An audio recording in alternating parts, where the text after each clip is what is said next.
Ladies and gentlemen, thank you very much for joining us this edition of Leak Project. I am your host, Rex Bear, and tonight's guest is Gano Grills, a longtime actor featured in over a dozen films and TV shows, such as Shaft, Bomb the System, Ghost Dog, The Way of the Samurai, Sopranos, Oz, Hannibal, and Law and Order, to name a few.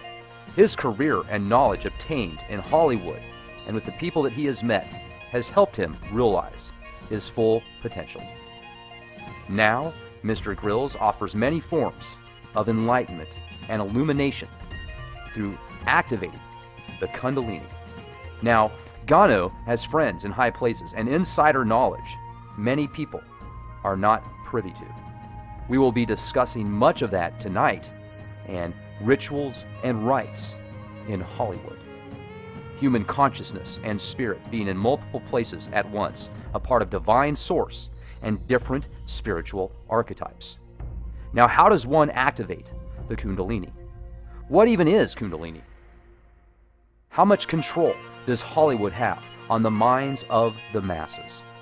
What is the 27 Club? Is Randy Quaid correct when he discusses the Star Whackers? Is the sun really what we think it is? Do some people in Hollywood sell their souls to the devil? And what does that actually mean? When one becomes aware of the matrix control grid and those in power that feed off of dark ecstasy, what can they do to break free? Do they even want to? All this and more will be discussed with Mr. Grills in this edition of Leak Project. Now make sure to check out Galidicus.com for a plethora of opportunities and experiences you can be a part of. Mr. Grills, thank you for joining us tonight here at the Leak Project. How the heck are you? I'm doing very well. Thank you for that introduction, and it's my pleasure to be in your audience and to talk to your people. Absolutely. And folks, check out Galidicus.com. It's spelled GALIGHTICUS.com. This has got testimonials and information on people that have actually gone through these spiritual programs that it puts together. So we're going to get into some of that, into the Kundalini activation, chakras, and spiritual awakening. But first, tell us a little bit about yourself, and then we can kind of get into why you started to do this type of work, because that's a pretty big jump from Hollywood, right? Yeah, I think so. It's very interesting, but at the same time, it's also quite similar in that whenever someone enters a front where they have to talk to people, there can't be any levels of embarrassment or trepidation. And my years as an actor has helped to train me quiet the heckling lens of care when it comes to me presenting information that really puts you out there. So I'm grateful that I've had that as an education, and it really has allowed me to stand with my back straight in front of people as I present information that predominantly has been suppressed for thousands of years, if shown at all, without being afraid that people will ridicule me at all. Now, what was it like working with so many people that are, high up there in Hollywood, different actors and movie stars? Just what's the overall genre like when you're inside of it?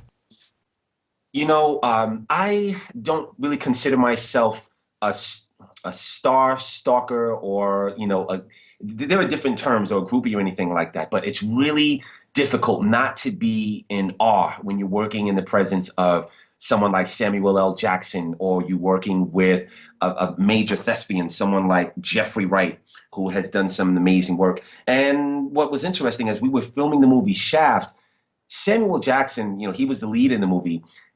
We worked on that movie for a few months, and he never made contact with me. As a matter of fact, we were at odds. We had adversarial characters, and I just assumed that he didn't like me until the premiere came a few months later.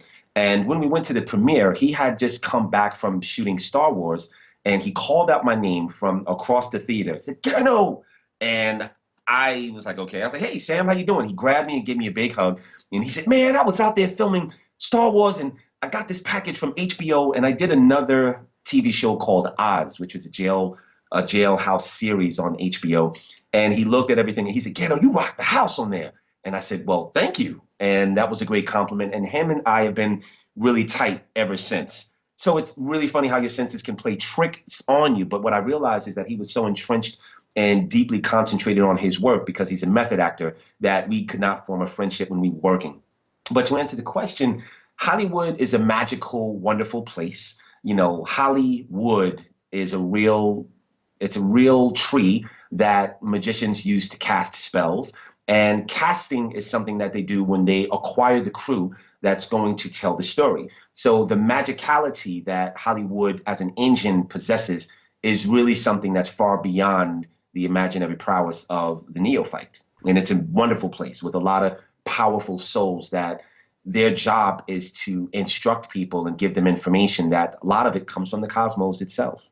You know, I am so glad that you brought up the mystical, occult-like aspects of Hollywood. There's so much information there that people aren't aware of. And like you brought up Hollywood, what it actually is, it's a tree. It can be used to cast spells. And also, I think there's more symbology to Hollywood also, if I'm not mistaken. But one thing that I find fascinating about some of these films that have came out, like the one 2012, where Nicolas Cage was in the movie, and that portrayed two events that took place to a T. Some pretty big events. First of all, not only the Gulf oil disaster was portrayed in that film to the exact same day. Nicolas Cage was sitting down on his lounge chair watching on CNN on TV the Gulf oil disaster take place, and it even had the exact same date on it, which was just, you know, huge because that was over a year before that took place. But also in the same film, they portray the Fukushima disaster with subliminal messaging of clocks hanging on the walls, and then when the 11:59 hits midnight, it would actually show at the bottom Japan was making these clocks, and if you know anything about the doomsday hour, once it hits midnight, that's, you know, the nuclear Armageddon.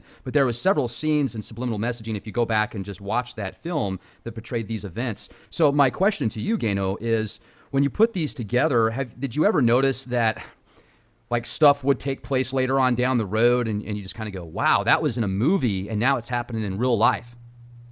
I actually have, and that's a great observation on your part. And I would conjunct that by saying that, you know, we also had the triplicate prophecy of us having a black president. If you look at a movie like Fifth Element, where there was a black president there. Oh, yeah. And there are about 4 or 5 other movies that happened well before Barack Obama took office that we had a black president. So in order for Hollywood to present this to the people, you could pretty much bet that they have clear knowledge that this is something that's going to happen on our timeline. So then another question comes to bear is, how do they know that? And that is a very clear, real construct within Hollywood that things that are doomed to happen on this timeline, they know about before the populace does.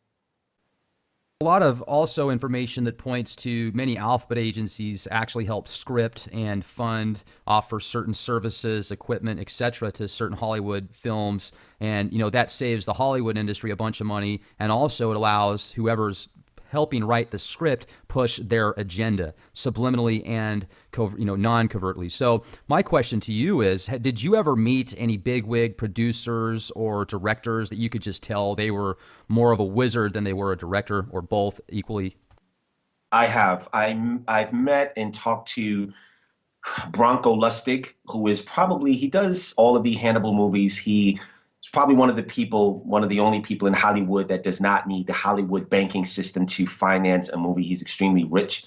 I've also talked to George Lucas, and just being in his presence, he's definitely an off-world character, if you will. So yeah, I've been in the midst of some very interesting people that don't have a common human resonance. Almost like just completely alien, yet not, clearly. Yeah. Okay. Yeah, I would say that. I would say, someone like, let's say, Steven Spielberg, to give you an example. He's really a mild-mannered director. He's exquisite at what he does. But when you're in his presence, I would say, and, some people may not get this, but his energy is quite celestial. Sure. Yeah, I mean, he was in a monastery for about 20, or he was a part of a monastery for almost 20 years, wasn't he? I never knew that, but it would really confirm just what I was saying in terms of who he is, and I wouldn't be surprised at all. Yeah, his Aikido is just top notch. I remember watching some of his films that really got him out there in Hollywood. I think it was Hard to Kill was one of them, Mm-hmm. and just absolutely ahead of his time. Really cool guy, and I've never met him, but I've heard good things about him. Now, as far as the Hollywood setup goes, though, how do you think these guys get this inside information? Well, I think it's a menagerie of different constructs, but the main one being that a lot of the directors, writers, and producers per se in Hollywood are hand selected from higher agencies that are not of this world, and they're given information. A lot of the writers who bring the material to Hollywood are given channeled information of things that are real. One example of that would be J.K. Rowling's, and she brought to this world the epic of Harry Potter. And, her story is quite revelatory, but really when you look at Harry Potter, these are things that exist on a higher world. And she's someone that was given that carte blanche to give people a window into a reality that is a real thing. You can't have that level of information without it being something that is divinely guided. And as a writer or a content provider, that's their job, is to bring things to this world that will grow the consciousness of the people who are basically eyes wide shut, unconscious, or predominantly unaware. And that's how this information comfortably makes its way into the awareness of people who just really want to go to the movies and have a good time without being freaked out, but they still will have a gentle prompting into the direction of a higher reality. Another thing, too, is I'm sure you've heard of the 27 Club, correct? I have not actually. Okay, the 27 Club is very famous musicians that died at the age of 27. Janis Joplin. I have. Cass Elliot, Jimi Hendrix, Tupac. Yes, I have, of course. Right, and I find it fascinating that so many people that are high and mighty as far as in their genre and level of just opportunities that they're giving to the world with their music and entertainment. 27 seems to be that magic number for many of these people. And then you've got folks like Randy Quaid that come out and talk about the Star Whackers, and Prince and his very odd death, the way that it happened in the elevator, and then 3 days prior when he was at the hospital and the media came out and said that he had basically an overdose and that he was doing really bad. He came out and said, don't believe everything you read in the media. And then a few days later, he dies in an elevator that he writes a mysterious story about an elevator in a song many years ago. And so where I'm going with this is, do you think that there's also very dark negative forces maybe behind the scenes that if you don't follow your contract or your numbers aren't as good as they want them to be, they think they'll make more money off of you dead? I mean, is there any truth to any of that stuff?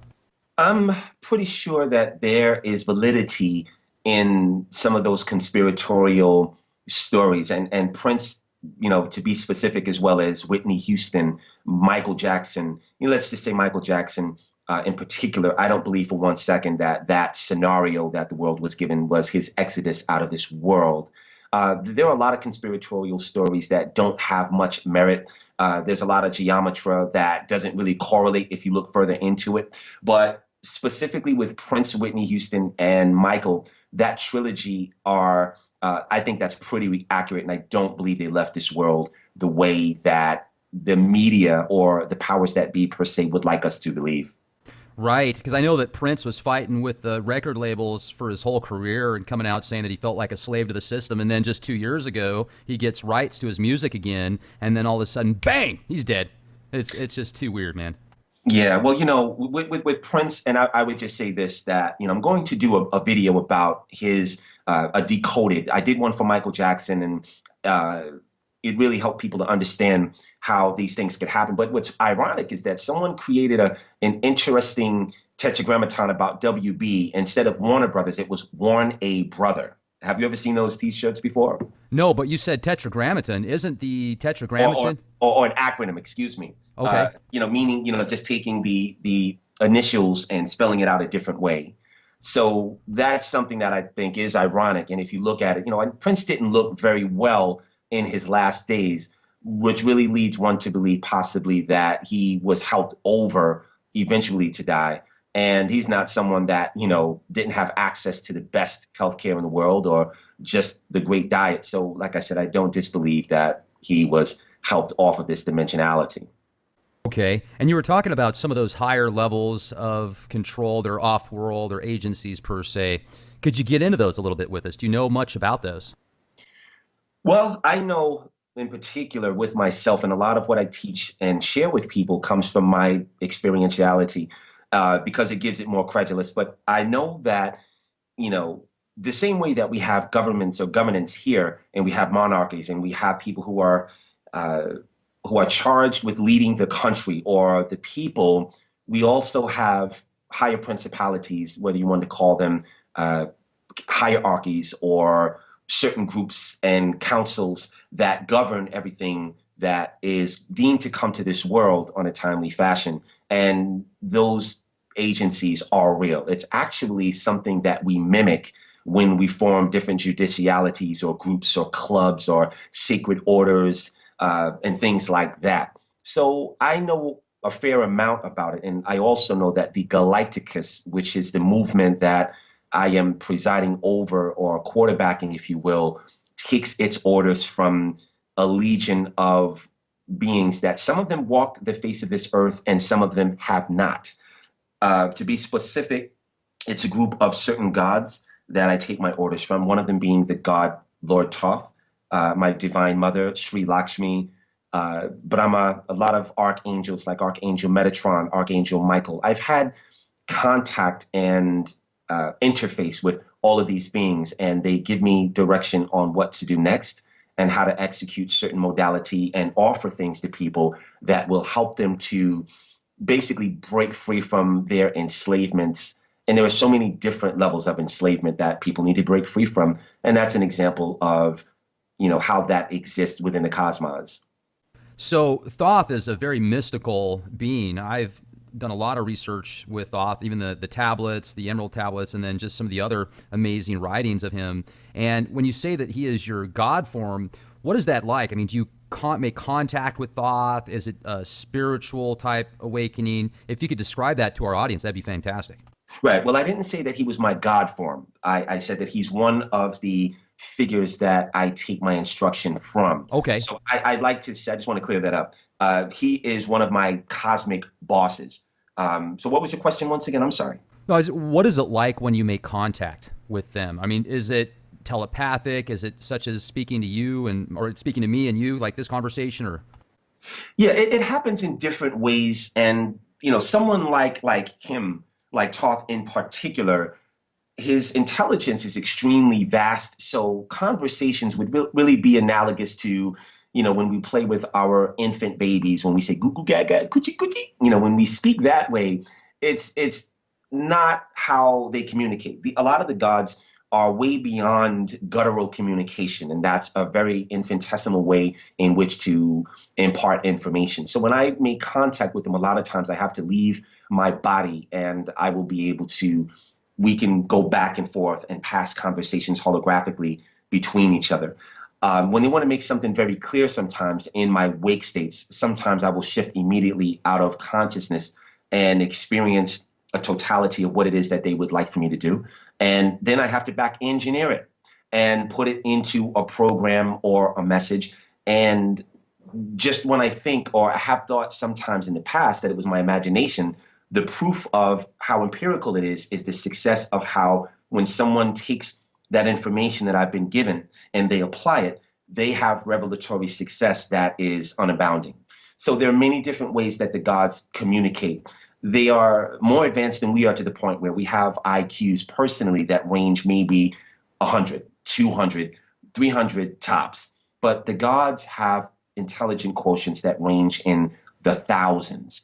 And one word that comes from a god could matriculate into your consciousness as a volume of books that would take you years to really unpack, as we say in London. So it really, really depends on which god you're speaking to or you have interface with. And they really have to step down their energy quite a bit in order to make a safe contact with you. You also are able to activate different chakras, and you are actually really good at helping people get their Kundalini activated as well, correct? Yes, correct. So now I do think that you told me earlier that you've got a program coming up in June, and I was wondering if you could tell our listeners the exact dates, where it's going to be, but also let's get into Kundalini, what it actually is, some of the side effects as well, because I know that I've read a lot about ancient orders and people that have spent years trying to activate their Kundalini, and some people have done so when their body wasn't ready for it, and it actually caused some serious damage. Yes, well, the Kundalini really is it's a very powerful etheric engine that sits at the base of our spine. And yes, there are some very dangerous repercussions that may occur if someone doesn't have their Kundalini turned on by a master such as myself. One of the things I made an agreement to have my Kundalini erupted in 2007. And to give you an example of what that looked like, I spent an entire year of my Kundalini erupting through my spine. And what it looked like was sometimes it felt like a giant hand reached to the bottom of my spine and shook it loose. And I would have no kind of structure. And I would really topple over like a rag doll in the middle of the street at the most inopportune times. Other times it felt like someone took a 1 foot white hot needle and stuck it up the coccyx bone or your spinal column. And it was extremely excruciating. This was because my Kundalini had spontaneously erupted. But the other side of what that looks like, once that happens within your apparatus, you have a spiritual awakening that causes you to have a burning desire to seek everything that is divine, cosmic, and of the Creator. And that's when I went on a really, really earnest quest to get as much information about God and the angels and the Creator, everything that I can read. I would really fall asleep at the wee hours of the morning reading 2 or 3 books simultaneously. And it was really all that I could do to just turn into light. It was a wonderful thing. Some people don't survive the horrific versions of what the dire Kundalini activation looks like, and that is called spontaneous human combustion. That is something that happens every day on our world, but is not reported as much as it happens.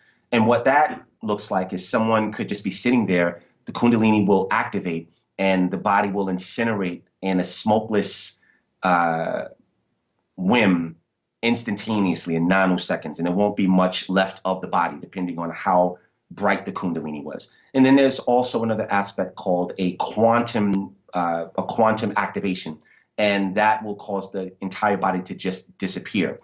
The temperature of the Kundalini is very, very hot, so hot that it is more primordial than it is physical. The fire that we know today that is basically phosphorus is a baby version of something that is far greater. So when you hear the terms twin flame, it is a real thing that the celestial body or the celestial anatomy of that flame is something that is millions of times greater than what we know to be as a flame here on Earth. And that's where it takes its lead from. So it's something that we all have. There is a right and wrong way to engage the Kundalini. And that's something that I made an agreement to have to go through that horror for a year and a half so that I can know firsthand what it's like. And I've activated just under maybe 200 people in the past couple of years. And it's a wonderful benefit to have. And there are a lot of testimonies. There are some testimonials that I have on galacticus.com on the YouTube channel where the people themselves are talking about some of the wondrous things that they've experienced when I activated their Kundalini. So, you know, it's a wonderful tool to have within your awareness. Well, certainly for many people that practice mind over matter techniques, whether you call it hermetics or the occult, meaning unknown, that's the definition of the occult. Just, I look at it more as people that are trying to expand their minds, not as some type of dogmatic practice where you sacrifice a lamb and sprinkle its blood on an altar and, you know, summon powers that way. And that's how a lot of people think that's what a lot of people think some of these things are. I mean, it really is. Right. And that's fine. They're uneducated where they haven't done enough research to really expand on that. I know people that had parents and grandparents that were very telepathic and their intuition was just beautiful, yet they would suppress those feelings because of their religious beliefs. They thought it was something wrong or from the devil. And, you know, hey, that's fine. I don't want to change anybody's belief systems, but maybe we're given these abilities, and some people are naturally given those so that they can use them and help other people, I would think. That's right. That's right. So what is it like then for you? Do you get a lot of flack on both ends where people come out and say that you're dark or evil or satanic? No, I really don't. And if people do have those thoughts about me, they keep it to themselves. I do realize that I get a lot of cooperation from people. I'm finding that the consciousness of our world is changing quite a bit to the point where humans, earthlings, people are ready for more. People want more. People want to experience more of the divine. And that's been my experience thus far. And I think it's a beautiful thing. I think our world is beginning, is beginning to wake up. And there will always be, a small group of people that don't want that awakening because it's more comfortable to stay asleep because the sleep state is quite familiar. And the analogy really is, who wants to get out of bed in the morning? People really just want to stay asleep because it's comfortable. Your body is at rest and your eyes are shut. There's no responsibility of movement. And that really is the construct of a lot of people on the planet today. And I think that the benefit for people awakening is really expansive. And, all of the stories are out there. Well, and also because of their beliefs that they've been raised with and their parents as well as their grandparents, et cetera, it's tougher for them to break out of that paradigm. So, some of my best friends and family members that I'm very close to are Christian and have very strong beliefs towards that religion and that belief system. And I think that that's great. And then you talk to people because of what they've read or been told by their pastor or their priest or whatever. If they do anything outside of these regular paradigms, it's looked at as evil and dark. And it's just kind of unfortunate. I feel like it might be more of an imprisonment of the mind. However, once again, everybody has their own path to divine source, and whatever that is, I applaud you guys for it. So it's very interesting the times that we live in. And I've also noticed that people are really starting to wake up and want more knowledge and information. So are there certain things that you can do that might be mind over matter type techniques that you could show somebody when you're giving a presentation or speaking with them that would make them kind of go back and say, wow, I want to do that? Absolutely. Mind over matter is really important. And, the things that we look at are just a vibratory rate of how we perceive them to be. So if you're looking at mind over matter, there's actually something that I saw recently on Facebook where there was a monk sitting in a huge pot of boiling water. And his body, obviously, he was as cool as a fan. But, to stick your finger in there for a nanosecond would elicit a lot of pain. So mind over matter is really the acceptance of you having the ability to create instantaneously the desired outcome of your reality. And lots of people have given themselves that permission to do so. And those are the people in this world that are making great changes in the world, as well as having a wonderful, opulent life.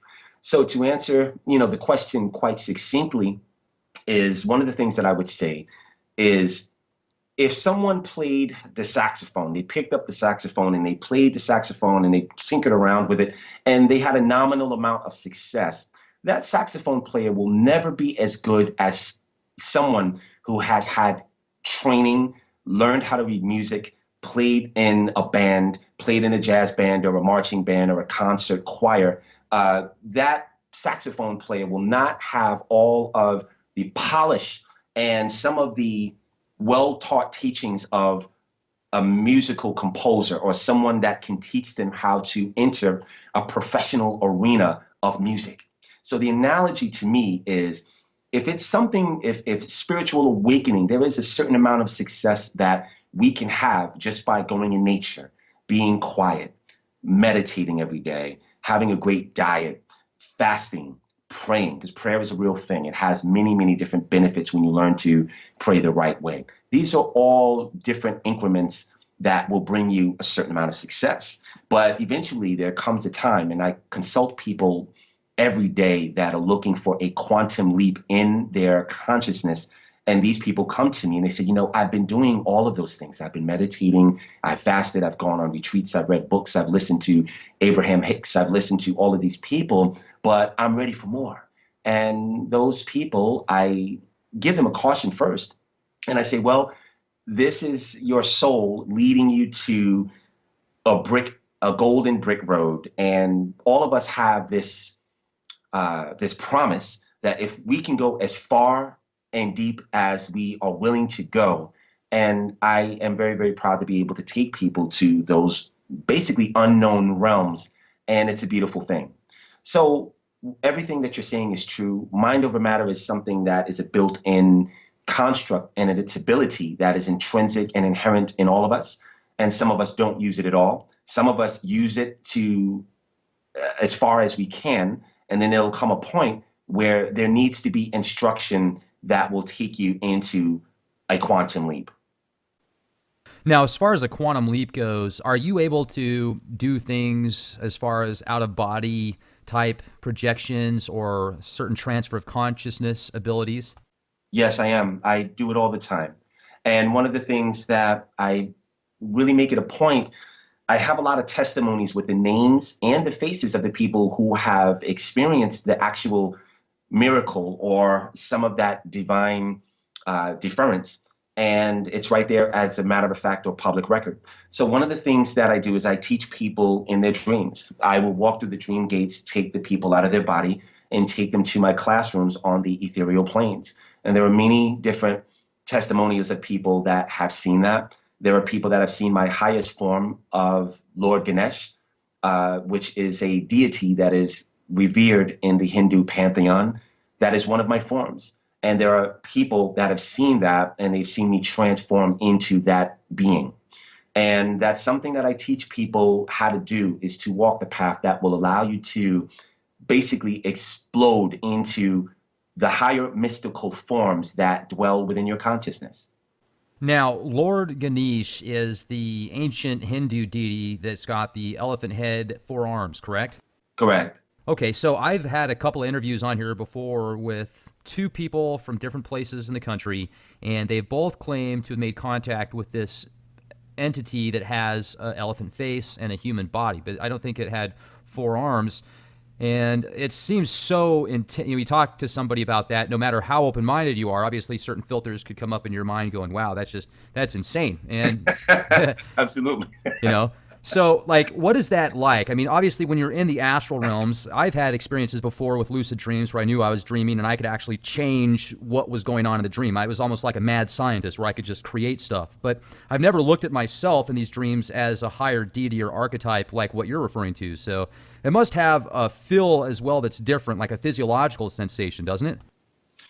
Well, that physiological sensation would basically be harmful to the body, which is why it needs to happen extricated from your connection to it, because those forms can be very damaging. And it's really analogous to having 150 watts filtered through a 20-watt light bulb. It's going to blow. So you would have to experience that outside of the body. And one of the things that I would say is that quantum leap in your consciousness will lead you on a path to show you who you are. There are parts of you, and let's just say you particularly, that would be closer to the creator than your conscious mind.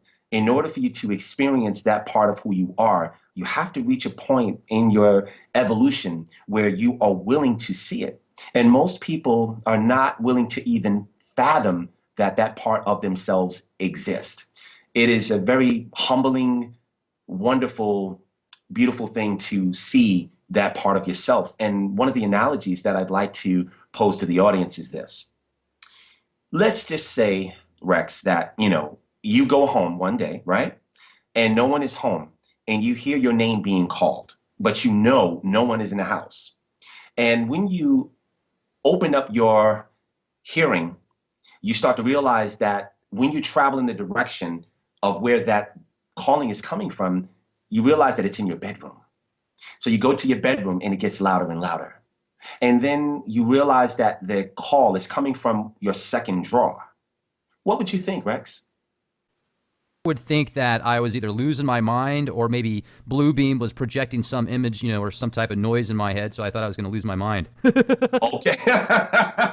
Okay. Damn, so Black let's Ops. Hold on to that. Let's hold on to that. Okay. So you open up the drawer and you rummage through the drawer and you find a picture of yourself that was taken of you 30 years ago. I don't want to give away your age. I don't know how old you are, but this is just a scenario. So are you with me so far? Yeah. Okay. So you look at this picture and you say, wow, I haven't seen this picture and I forgot all about this. And the picture begins to talk to you. And the picture says, hey, I've been trying to get your attention for the past 30 years. I separated from you, and all I want you to do is smile at me and put me in your pocket and take me with me wherever you go. What would you think then, Rex? Well, I would think, okay, somebody put some acid in my drink, but I'm going to do what it says because let's see how far this is going to go. This might be a good opportunity for us. I'd do it. Okay. So you basically will be moved by that, I would think. And yes, you may think that somebody put some acid in your drink or someone is giving you some mind control, but whatever the case may be, it's a connection to an image that was taken of you and from you 30 years ago. And that is a very, almost 2 lifetimes ago, because people can become pregnant at 15 and have another baby. So let's say 30 years encompasses the lifespan of two.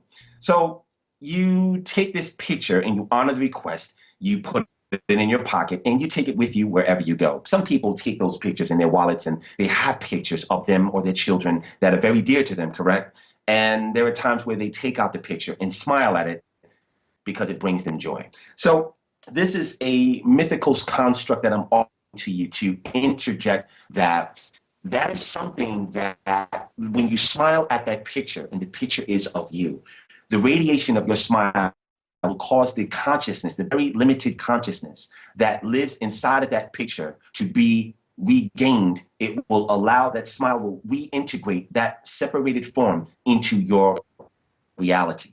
And if you look at let's just say the ascended masters, they believe in decrees and, giving decrees to a part of yourself that dwells within the great central sun that's not here. That would be a more modern adaptation of what that looks like. But in truth and in reality, there is a part of yourself that is God, that never left the primordial world.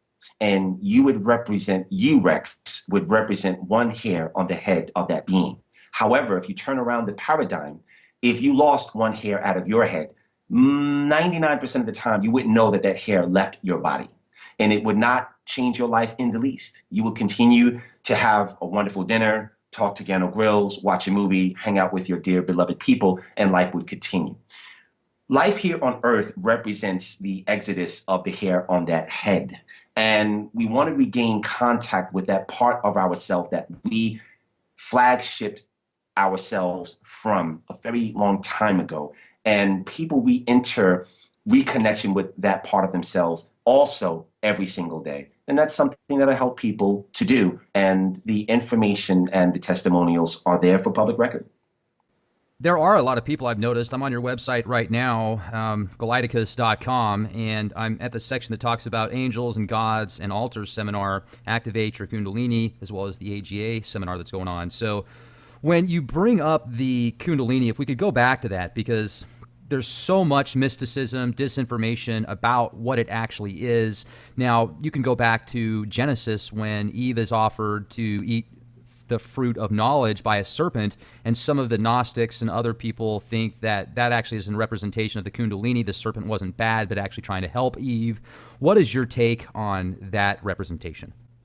I think that the euphemisms that are offered to that edict, all of them are viable to a certain point. And where it disconnects is when you cannot really connect with the outcome.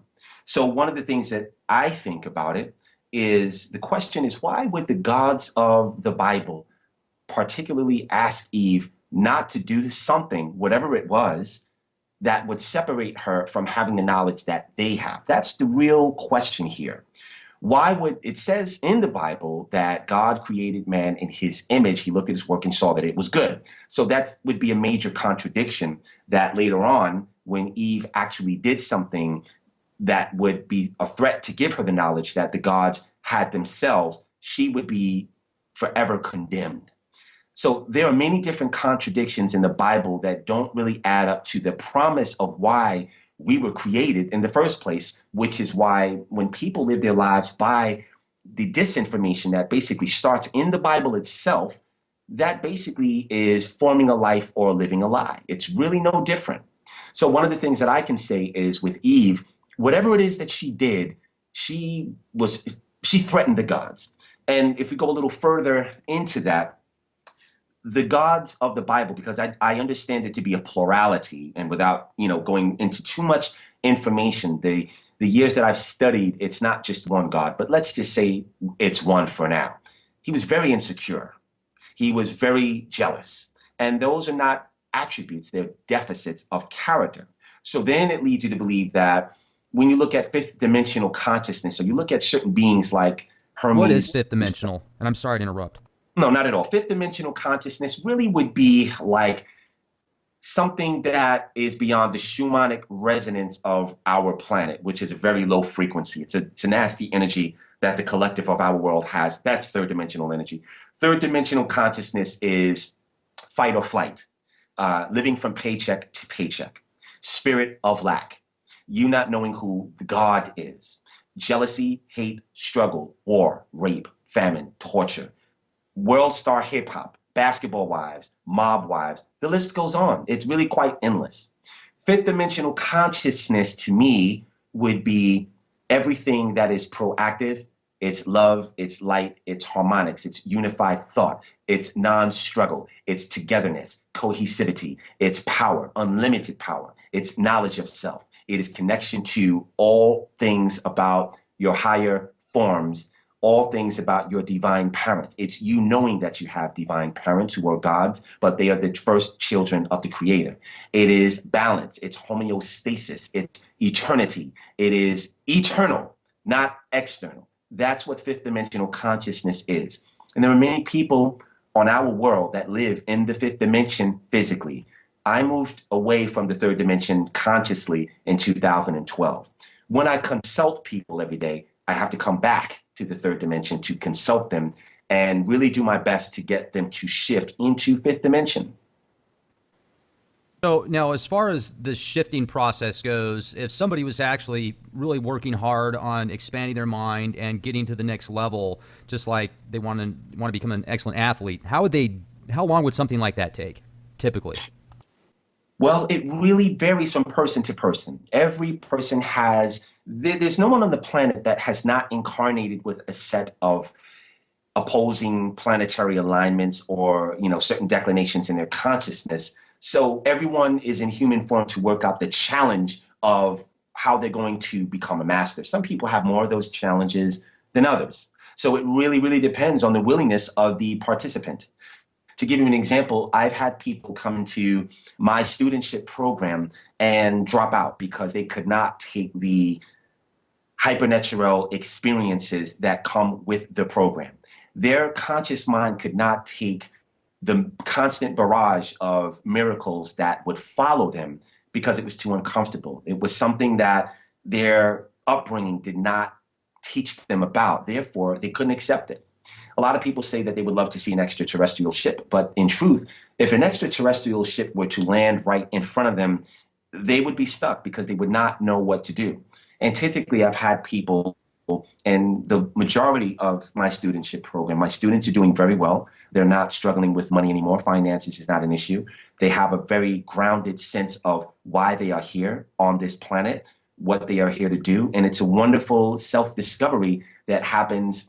I help them as much as I can. And they also learn things from within as well as from without.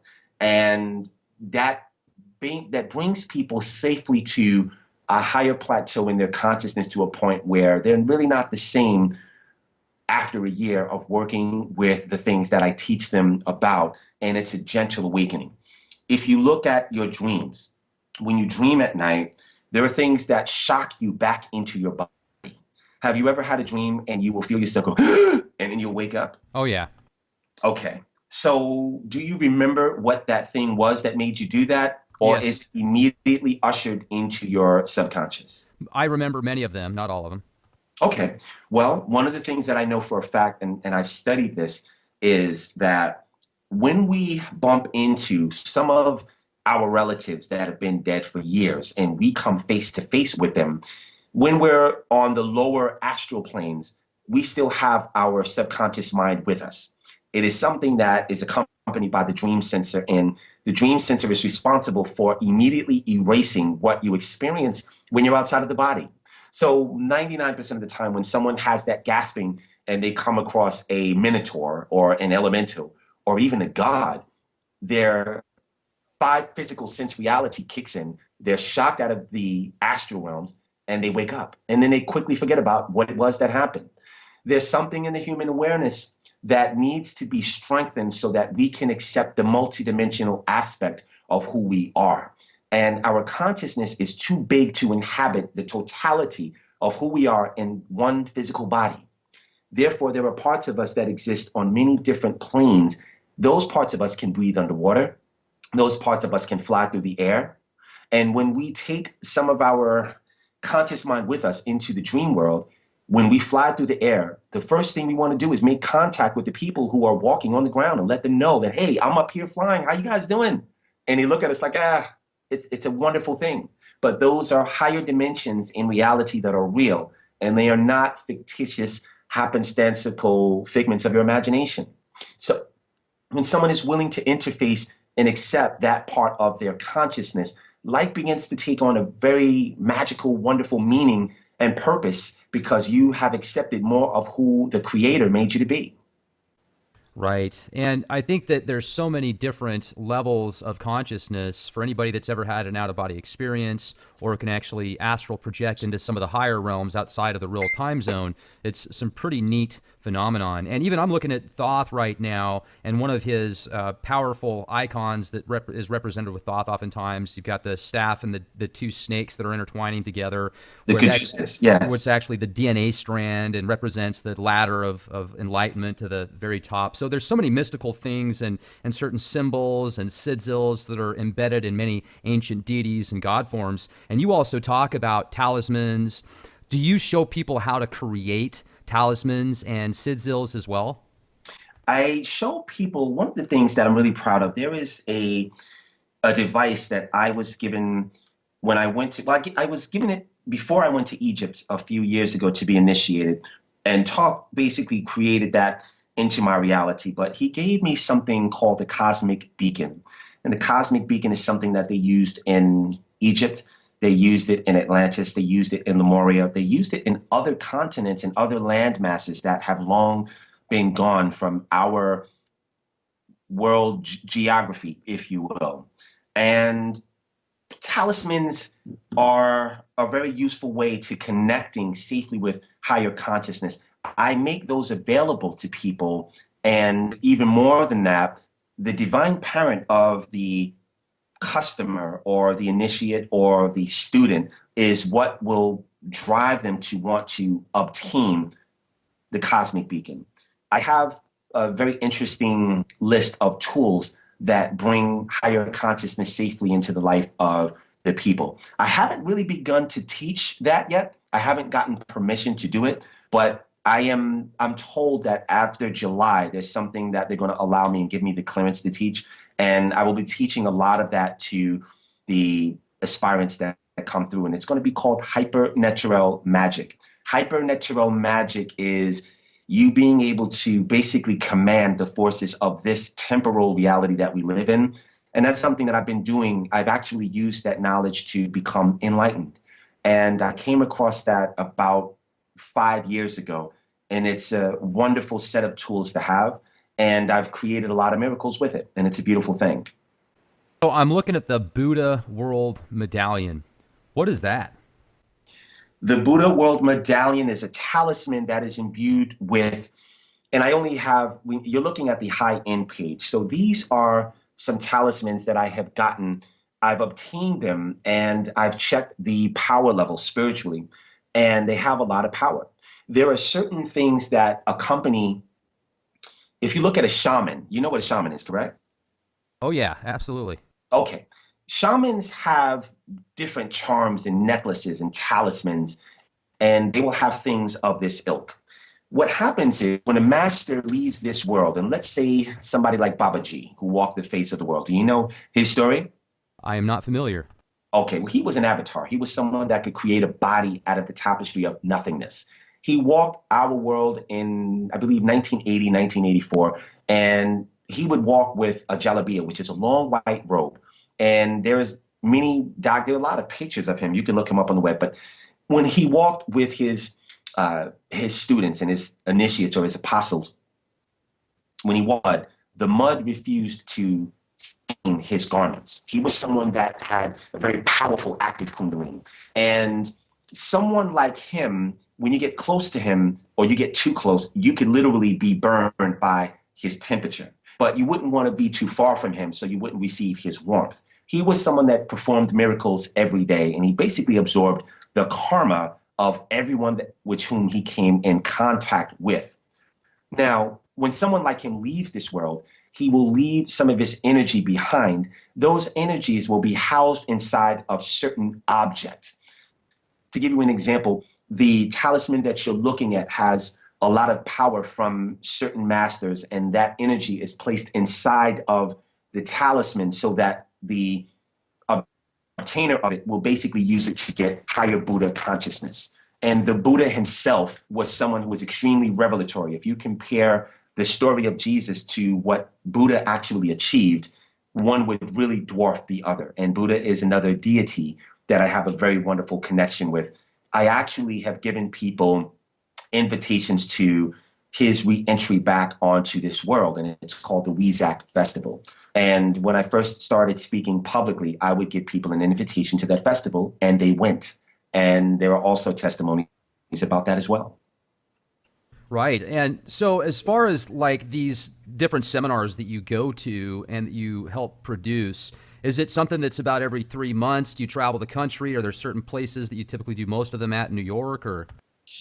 Well, I do a major seminar every 3 months. In between the seminars, I may do a workshop or something smaller that I am developing. And yes, I travel all around the world. I've been in Brussels, London, Paris, Egypt, and all of the 52 states. And I bring this information to where they want me to bring it. I usually don't have an idea of how that's going to happen, but when I wake up in the morning, I basically have a clarity of thought of where I have to bring the next seminar. To give you an example, this last Angels, Gods, and Altar, which is AGA, that seminar is the last of 4 that I have done. And that will be the last time that I do this particular seminar, and it will be retired after that. It is also going to be turned into a movie, and the information in that seminar particularly, I will give information that will teach people how to control time, and that's something that Archangel Metatron taught me, as well as a lot of other things that will basically empower the life of the people who come. It's an empowerment seminar, and it's a beautiful thing. I'm also looking at this certain talisman. It's called the Khazaris.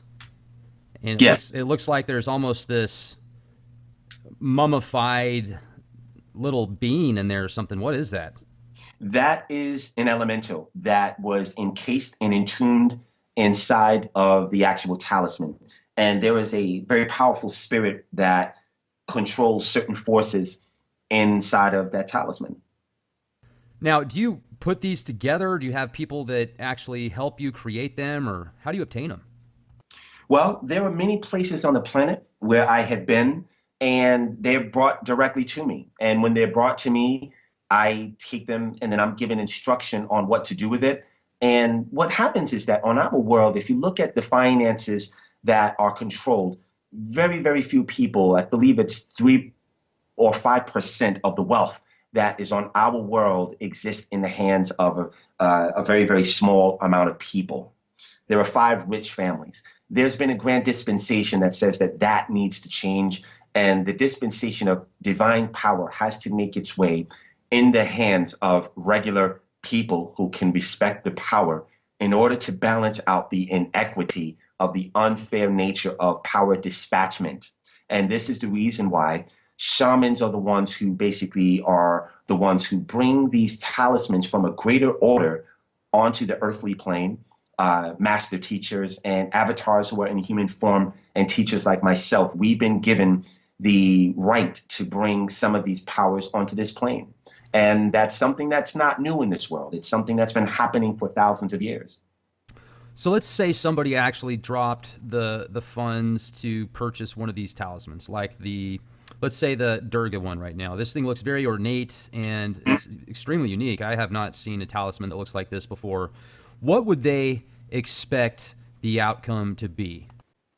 That's a great question. Well, one would obtain it. It would come with a consultation. Each one of them has a very unique set of information that is not written about there because there isn't the space for it. But I would have to consult them on how to use it, what not to do, what to do with it. To give you an example, all of those talismans that you have seen, you cannot elicit any lower behavior in the presence of that talisman. You cannot curse in front of the talisman. You have to keep it on your altar or near your bed at certain times. And it has to be respected as a holy object, because that's exactly what it is. If one were to elicit negative behavior in front of that talisman, the talisman will leave you and disappear, or it will break into many different pieces. I've heard stories about how these things happen, and it's a true, real construct. When I was in Egypt, I actually, and I have to give my divine boss, Lord Thoth, the credit. He made sure that I went to Egypt to complete some of my initiations. But just to share a story with you, I received an alabaster ankh. I was guided to a museum, and I bought an alabaster ankh, and it fit in my hand very comfortably. When I jokingly pointed the ankh at a very good friend of mine, her name is Wendy. She lives in London, Wendy in the Stillness. She almost fell off of her feet. And she said, Gano, what did you do? And I said, what do you mean? She said, when you pointed that ankh at me, my chakras almost flew out of my body. I looked at the ankh and said, wow. And that started a very long slew of things that would happen in connection with Lord Thoth. And basically, one of the things that he gave me was the power over certain objects. And the ankh is one of them. When I went to the temples in Luxor and many other places in Egypt, he talked to me and he asked me what I saw in all of these temples. That was the first time I heard his voice physically. And he said, Gano, what do you see in all of these temples? And I thought about it for a minute. And the one thing that popped into my mind was the ankh. And I said, the ankh? And then he said, now use it. And that was it. I didn't hear anything else that day. And ever since then, I've had a very uncanny connection with that ankh. Something happened when I was in Egypt. There was one of my followers had emailed me, and she asked that I sent her some energy or some heka'u. Heka'u is something called divine utterance. And if you look at the tapestry of Egypt, the priest class used heka'u to cast spells and magic to basically seal off the coordinates of where they were buried. Anybody who broke that seal basically died a very heinous death. You're familiar with that, correct? I'm not, no. Okay, well, have you ever heard of Mr. Carter? He was the one that basically disturbed the tomb of King Tut, I believe, and everyone in his entourage died mysteriously within a certain amount of time. You've never looked at that? No, you're right. I do remember many years ago, there's a lot of people that said that same thing, that something happened. If you go to Egypt and you try and basically they said if you mess with any of these tomes, there's all sorts of weird things and phenomena that are not good that can happen to people. That's right. That's right. So if you look at Indiana Jones or you look at the Mummy movies, those movies are very latent with real power that these gods have given to their pharaohs, their priest class, and some of their adepts. So when I was there, I was given these very interesting things. And when Eleanor, her name is Eleanor, she said that she was going to have an operation on her knee, and she knew me to be a healer. So I went into meditation and I told her that you're going to be fine and I'm going to send you the energy. So she had the operation on her knee. She was very trepidatious about it. And when her knee healed, the scar on her knee was in the form of an ankh. So if you look on the testimonials page on Galacticus, you will see that ankh and the story. And that happened when I was in Egypt. Now, this woman lives in Oakland, which is at least 6,000 miles away from Egypt. The human body does not create a sigil like the ankh unless it is informed and instructed to do so from a divine source upon which it will obey. And these are the powers that I deal with. Can you help with, when you go to these sacred locations like the pyramids in Egypt, do you notice an energy there that is not available when you're in places like New York City? Absolutely. Because I have read a lot about pyramids and the sacred geometry. If you build them to Cheops specifications, align them to magnetic north, that they can create certain vibrational frequencies essentially that allow plants to grow better. Animals like to go underneath them if you've got them in your house, if they get stressed out. It's just fascinating that there's so many different pyramids around the world. And I mean, you go all the way to China, they've got them underwater. So clearly there's a specific reason for these pyramids. And I've often wondered if they were built in certain locations to allow certain adepts or magi to astral project or kind of a initiation experience where they can go out of body, and these pyramids are kind of used as a conduit of sorts. Absolutely. Well, the presence of the pyramids on our world is something that is a constant reminder of higher consciousness. They also are said to balance out the wobble of the 23rd, axis that happens. And also it helps with stabilizing the polar shifts that have occurred on our planet. So the pyramid itself serves many different agendas and purposes, all of them being higher forms, and they really are a benefit. And Earth is not the only place where pyramids exist. You see the pyramids on Mars, they are on the sun, they are everywhere in the galaxy and in the universe. How do you know they're on the sun? They are on the sun. I've seen them in my meditations, and there are a very, very high class of beings that exist within the sun. The sun is not what you think it is. What is it?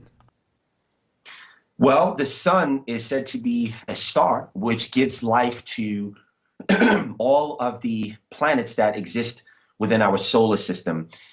But the sun is much more than that. The sun has a codex of every inhabitant, every life form, and a number that's associated with it is inside of the sun.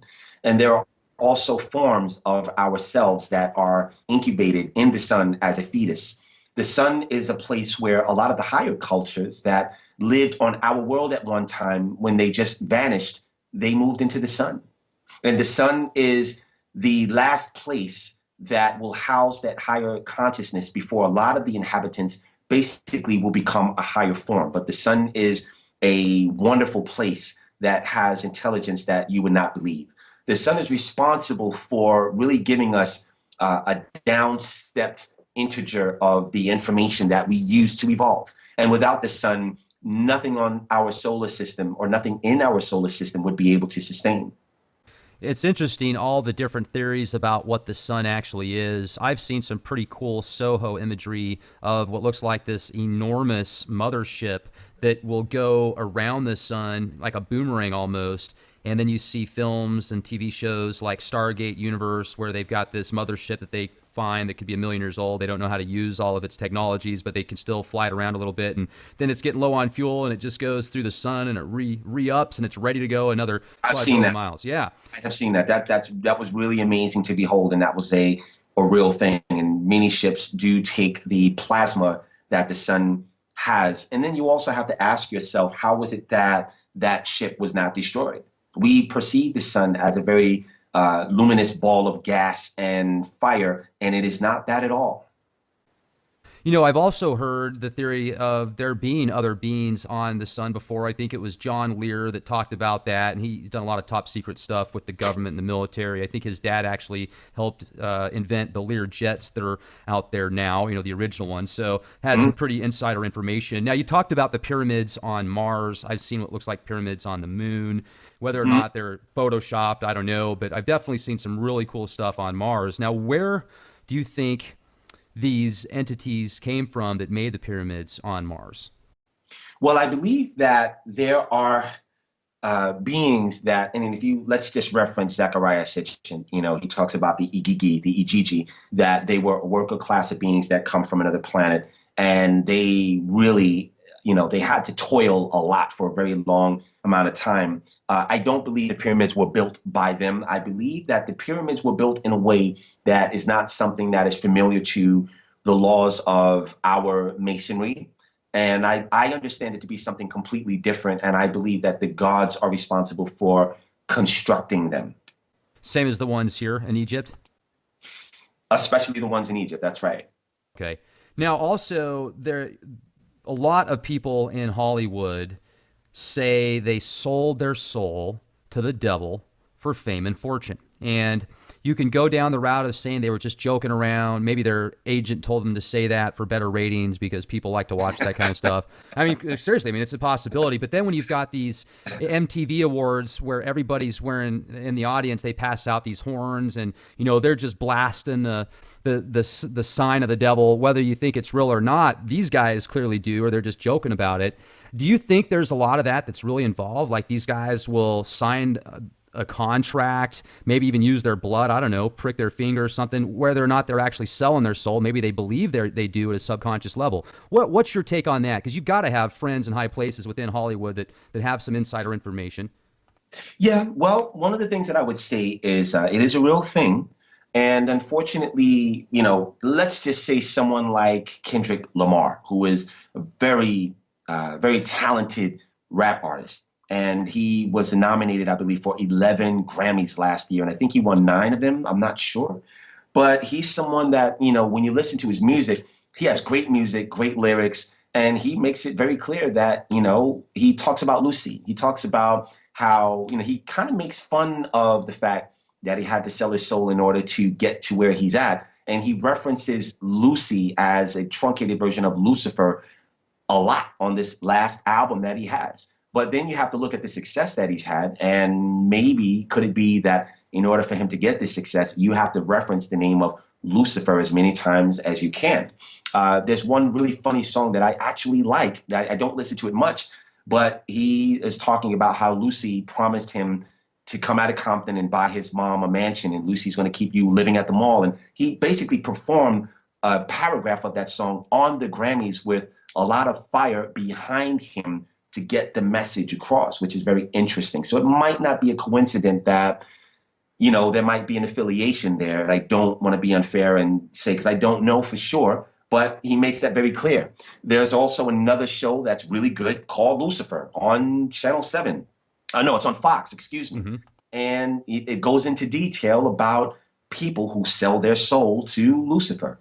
So then you have to ask yourself, is that a real thing? And I know it to be something that, it has power to offer. But unfortunately, whenever someone makes a deal with not just Lucifer, or they make a deal with a darker principality, of which there are many, and I don't want to educate people on the names of what these beings are. But one thing I can say of assuredly, that it will come with a very nasty end and negative consequence. What does it mean if somebody sells their soul, essentially? Well, I had a student that came to me a couple of years ago, and she was in a very volatile situation where her mother abused her brother at the time. And she went into the room and she said, "If you make my mother die, I will give you my soul." And she did this when she was a little girl. She was about 9. Ever since then, there was a succubus energy that would have sex with her every night. She would wake up to be on her stomach, and this entity would be having sex with her. And this happened every single night. So she came to me, and I told her, well, you made a deal with a darker principality, and she wanted it to end. So I had to put on my shaman attire, if you will, and I had to extricate this entity away from her consciousness and give her some talismans that would create a barbed wired wall around her so that this entity could not continue to basically accost her. That's an example of how simple it is for someone to sell their soul. It's not really like going to Macy's and buying a nice gold chain, but it's really you saying that I'll do anything for fame. And when that opportunity presents itself, you can best believe that the opportunity has been fashioned and brought to you magnetically by the creation of your own words. And what's on the other side of that also is the agreed detriment that is sure to follow. Okay. And then you notice a lot in the new films and TV shows that are out there, it does seem that they're really pushing this agenda of Lucy is your master. I even think of that transhuman movie that came out a couple years ago. I think it was called Lucy, actually. And they said in the film the first person's name was Lucy, and then this transhumanist movement is really pushing humans to be obsolete. They're trying to create this God man or godhood. Whether or not it works, I don't know. But it's very interesting the way that I watch films now and the TV shows that are out there, the music industry. It just seems as if it's really kind of gone to this more of a dark approach, what it was like in the 80s and the 90s. I go back to films like National Lampoon's Vacation where, it's just kind of happy and go lucky. And now it's, you've got these dark entities behind the scenes and all this subliminal messaging, and they they have these certain sound effects and certain reactions that are caused by people. I wonder if at a primordial level, once again, let's go back to Hollywood, are they casting these giant spells on people and kind of giving them an opportunity to fill their cup full of stupid, and they can just keep drinking it and they're profiting off of it? Absolutely. Well, I would say that Hollywood really serves three agendas. There is an agenda of, obviously, that are not dialed into the power per se of, there's an art house film. And I think there's a level of naivete and innocence of pure filmmaking that exists. These are some of the independent films, and people are making the film from their heart. They're making it from a sense of passion.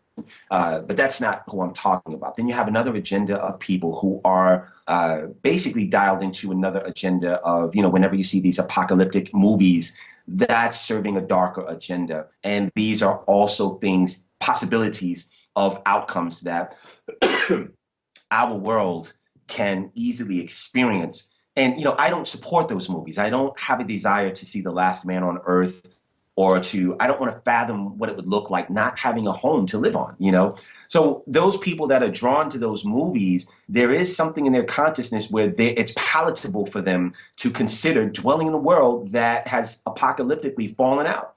And I think that there's a very interesting presence of mind that one has to ask, why would I want to see this movie?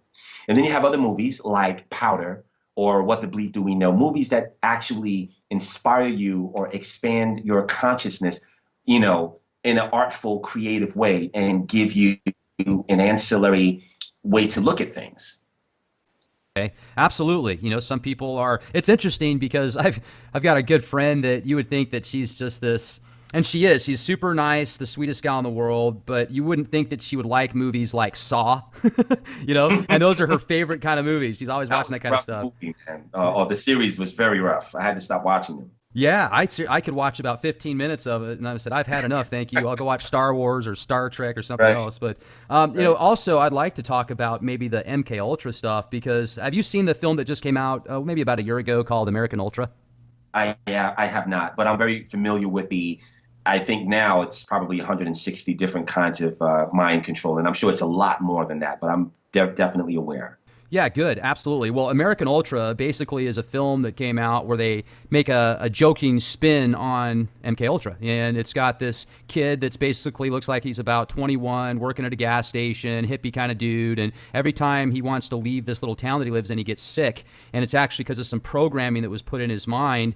And make a long story short, he gets activated one night and he turns into this super soldier and is able to do things that nobody can do unless they've had years of training.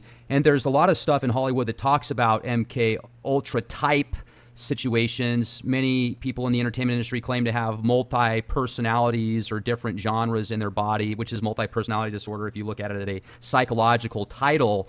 And I'm wondering how many people have been affected with MK Ultra type situations or some type of connection with somebody really good with psychology, maybe like a handler. How many people are actually able to just turn on and off these different personalities? Have you ever seen anything like that?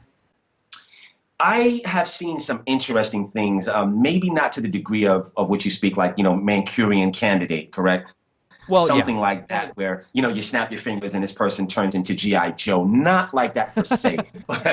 But Cobra? I know, right? It's amazing how, we have an engine in Hollywood that's able to insert all kinds of, even if you look at Family Guy, I look at Family Guy, I watch it, and it keeps me abreast of how subliminal, Family Guy is not subliminal at all, it's quite overt, but you have bestiality, homosexuality, you have transgenderism, you have every debauchery that you can imagine that is lensed through a cartoon that can get away with didactically being as obtuse as possible. So really what it's doing is it's inserting these programs of palatability and acceptance in your brain about, it's okay to do this, it's okay to do that. Therefore, when you look at Facebook or World Star Hip Hop or some of these things that are happening today as we speak, there are kids that are being beaten to death. And it's not something that is foreign or alien to this mind of these kids, because we're constantly looking at Family Guy. We're playing these games like Grand Theft Auto all kinds of things that really deduce the level of morality and decency, to the extent to which if you had to pull out a gun and shoot someone in the face, you wouldn't think about the repercussion behind that action. And this is something that's really becoming a pandemic on our planet. So we haven't even really gone into MK Ultra, but there are a lot of, I don't think that the effects of some of these mind controls is as overt as would be Manchurian Candidate. I think it's very subliminal. And I think it's as demure as watching a program and inserting, a desire to go and cut yourself, or to have, to elicit curse words and curse someone out. And over time, when that behavior continues to persist in your life, it's really analogous to, if you look at a porcelain sink that has a faucet that is constantly dropping, and then you look and you see that dark stain, and then a little later down the line, there's a demarcation in a groove that's inside of the porcelain sink. Have you seen that before? Yeah, absolutely. This is what happens with the constant repetitive attack on your consciousness from all sorts of, from many different angles. You don't know where these attacks are coming from. But again, this is the reason why spirituality is important to have, because you have some barrier of assistance and separation from these attacks that are happening 24 hours a day. It's interesting you brought up Family Guy, because two specific pre-events that took place in the cartoon actually happened in real life, and I'm thinking of just off the top of my head here. The first one was Robin Williams, whether he committed suicide or was whacked or whatever, the same day that he supposedly did it, Family Guy comes out with a cartoon where Robin Williams tries to commit suicide. No coincidence there. No, absolutely not. I mean, you could just Google that specific thing, Robin Williams, the day he died, Family Guy episode, or something like that, and you'll be able to read 1,000 different articles. And it was played multiple times over, I can't remember exactly where off the top of my head, but a certain state, they played it multiple times that day when he supposedly kills himself. So, I mean, what's the coincidence there? But then also the Boston Marathon bombing that took place, in my opinion, was a full-on staged event. Well, Peter is shown in an episode a week before that takes place becoming buddies with some Middle Eastern terrorist guy, that obviously programming right there. But then he essentially gets in his car during the Boston Marathon and plows down everybody that's running in the marathon, and you can see arms and legs flying all over the place. And it's just like, okay, then a week later, you've got this Boston Marathon where supposedly 100 people get their limbs blown off, according to CNN, which, okay, well, where's the medical records of those 100 people that had their limbs blown off? I'd really like to see that. It just seems like it's all interconnected, and like you said, they're attacking the consciousness at every single level. It really makes you wonder who's controlling the strings to the very top levels. Absolutely. And I would say that, I have to really look at that, Rex. I'm going to go and research that myself. I'm not surprised as much as I am a little saddened by that, but I'm not surprised at all. And one of the things that I would say with people, the unseen hand that basically is responsible for eliciting these attacks, they're well hidden, and their intelligence, there are mysteries and stories about people who inhabit the same body for thousands of years. So let's just suppose or presuppose that, or entertain that for a second. If there's one person that can live 200 years, their intelligence, the things that they're going to learn is really going to usurp what the neophyte has. But if you have someone that has intelligence, or someone that's lived in the same body for 1,000 years, 2,000 years, they would be able to run circles around someone like they're a toddler in a playground. And I think this is the prowess of attack. These are the beings that are responsible for having these attacks and even fashioning and think tanking these different things that are responsible for molding and decaying the social structure and some of the structure of decency within children. Because if they put it in a cartoon and they make it funny and they give it a laugh and they make it funny, but at the same time, the cyanide, if you will, is inside of the laughter, what does that mean 5 years from now? And I think that we're seeing the harvest of how that's playing out in schools. And, all you have to do is go on YouTube and look at how the decency is really not present in people, when people are getting stomped and kicked and punched and beaten. And if you show that to someone, they're not horrified. People are just really stripped of their sensibility. So it is kind of frightening. But one of the things that I would say, I was really affected by that. And I asked myself, what can I do to offset that?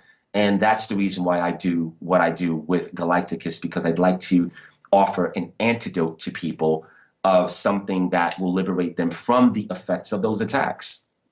Well, and I want to jump in again because I've certainly noticed the commercials that have been out the past couple of years are really sissifying guys, you know, I mean, and also, I mean, it seems like there's this real disconnect now. Any of the commercials that have a man and a woman, it's always the woman is the dominant one. The guy is kind of like this metrosexual, can't really identify with a man or a woman, not necessarily gay, but just really feminine. Okay, dear, yes, anything else you like? And that's great and all. I'm all for, you know, the equal rights and stuff like that, but have some form of identity, for goodness sakes. I mean, why do you got to project somebody that's, you know, all the guys out there in America is these big wussies? I mean, what happened to the, you know, the Chuck Norris type archetype where you've got somebody that's actually strong and can take care of themselves and help the people that might not be as physically capable, you know? And that's one of the things that I can't stand about the media is the mainstream media is they have this diversion tactic or this division tactic, whether they'll go after you because of the color of your skin, the religion or the spiritual beliefs that you have, your sexual beliefs or whatever. I mean, who really cares what those are as long as somebody is a good person, they don't hurt somebody else, they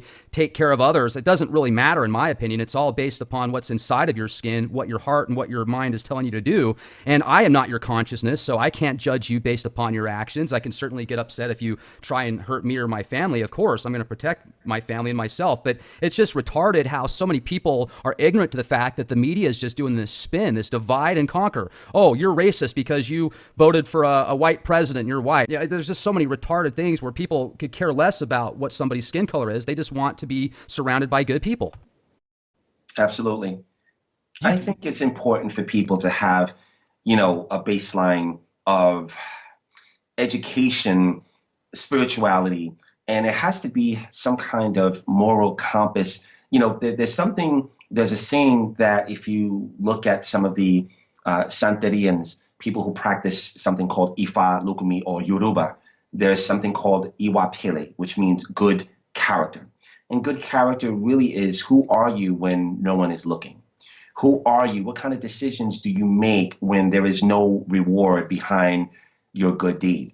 And I think that I would like to believe that there's still a level of decency with people that could be our true magnetic north, as you say.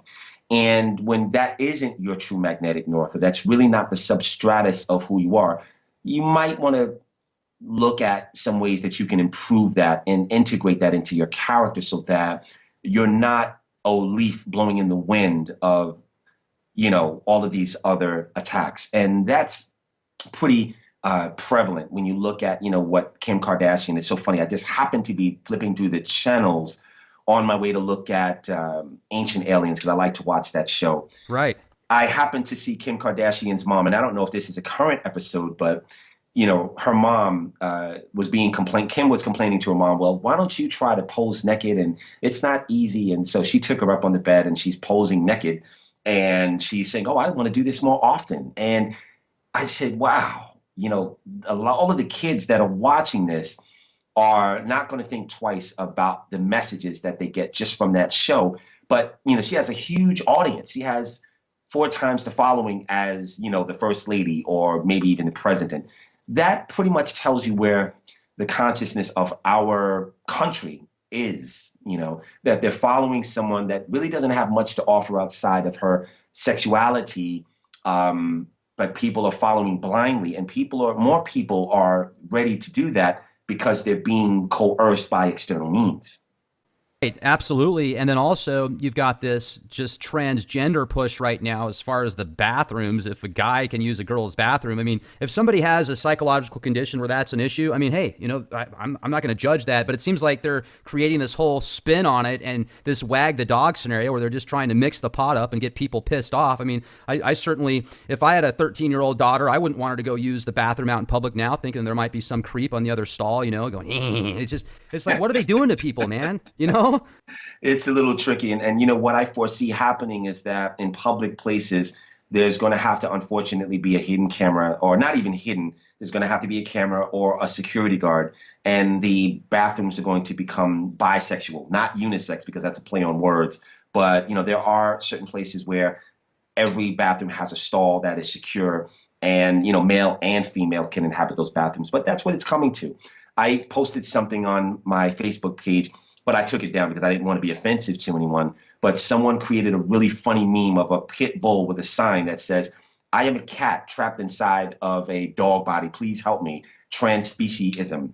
I posted it on there, and it did not get a lot of likes or laughs. And that's how I gauge that, maybe the transgender acceptance is a lot more prevalent because people did not find that funny. And it was really just a dog. So, yeah, it's interesting where, again, this is third dimensional consciousness.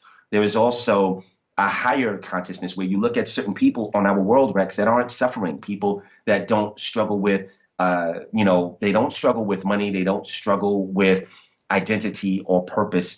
They're still here, physical in the third dimension with everyone else, but they don't have those pitfalls. And those people have done the work. They've worked on themselves. They've evolved themselves. So basically, you can be in the world and not of it. And that is possible because we're not going anywhere anytime soon. So it really behooves one to really set themselves apart from the attacks. And you can see it as an observation without it affecting you. So I think that's hopefully something that people will seek out to have for themselves. Right. And what do people in Hollywood, your friends, and maybe if you've ever had a chance to talk to Samuel L. Jackson or somebody that you might consider a star because of the films that they've been in and such, what do they think about stuff that we talk about? Kind of some of the conversations that we've had or topics in this conversation that we've had here tonight, such as higher levels of consciousness, behind the scenes forces that kind of feed off of these dark ecstasy treats.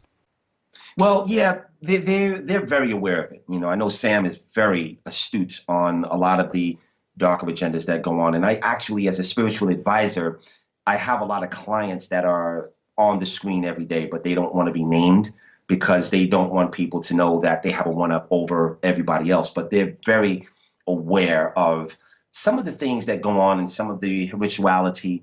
There are many kinds of rituals and pagan rites that take place that usher some of these people into the lateral of being able to star in movies, and they have to perform these rites if they're going to be ushered into the club that will allow them to have the figures that they have. So it's a real thing, and no one is unaware of it in Hollywood, or else they wouldn't be there. Could you tell us what some of the rites are? Okay, I'll tell you one of them. One of the rites, and because I'm not saying any names, one of the rites in Hollywood is that there exists I don't know how to say this word without being obtuse, but let's just say running a train. And if there is a young starlet, whether it's a male or a female, they will be brought into a closed room and they will have to have sexual relations with all of the powers that be. And a lot of these people are executives. A lot of these people are behind the executives that don't have a name, but they basically finance what's going on.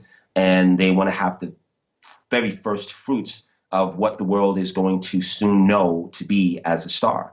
And that is something that if they're willing to do that, that really is an offering to to some of these people that control certain parts of the industry. And that's a very real thing. It's not just a rumor. It does happen. And if you look at, there's a group called CNN, Capone and Noriega. They talk about how they used to be on Def Jam recordings and they had a large following, but they did not want to take part in some of those things. They didn't want to go through that door, if you will. And next thing you know, their records stopped selling. They were dropped from the label and they had to go independent. Whereas if you look at maybe some of the other people who sell lots of records, maybe that's not the case. Maybe they partook in some things that that allowed them to be where they are.